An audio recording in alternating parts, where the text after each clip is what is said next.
Oh no, now I don't know what the word inhibitions means because I have said it so many times. I can't speak Arabic because I don't even speak English. Assalamu alaikum, kifkom, shu akhbarkom, how are you all? I am back again talking about the reasons why I love this country.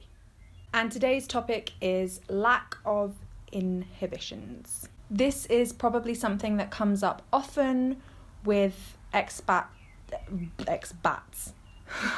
Becoming Jordanian. This is something that probably comes up a lot with expats who are married to Jordanians and who are being kind of assumed into the Arab lifestyle and Arab culture. It's a bit difficult when you're European or you're from a Western background and you are brought up to be quite reserved. So in England, we typically rely on alcohol to loosen up all of those inhibitions and to have fun and to have a laugh, which is really sad. It's really depressing that alcohol is relied upon to express emotions and express feelings and to have a nice time. The Jordanians don't have that issue.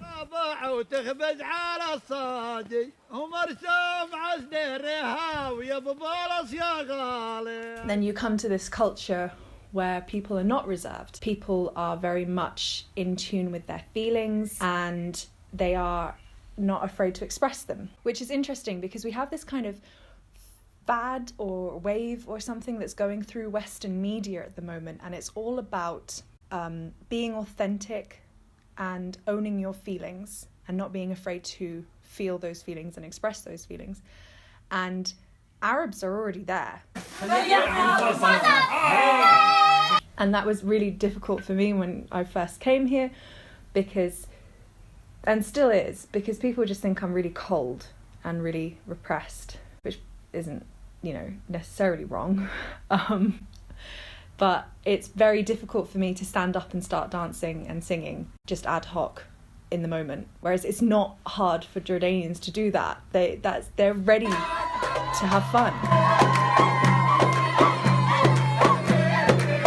And at the same time, they're not afraid to feel sad and they're not afraid to express that, or they're not afraid to express anger.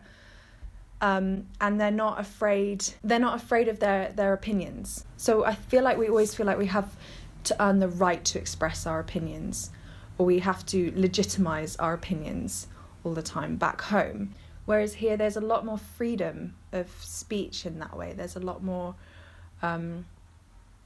ownership over, it's not going to offend somebody that's your opinion. Whereas we're always afraid of offending people back home. And it does make it for quite a confrontational society, I think, while you also have people being very polite and, hospitable and wanting to please all the time. People are also upfront about what their limits are and what's okay and what's not okay. And we're not like that in England, and I'm not like that. So I'll say something and I don't mean it.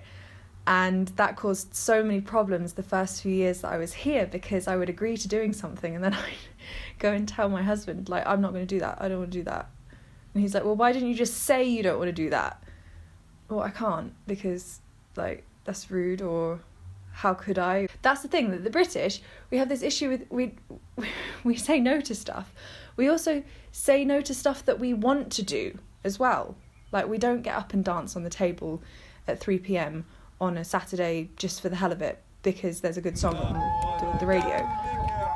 Why not do that?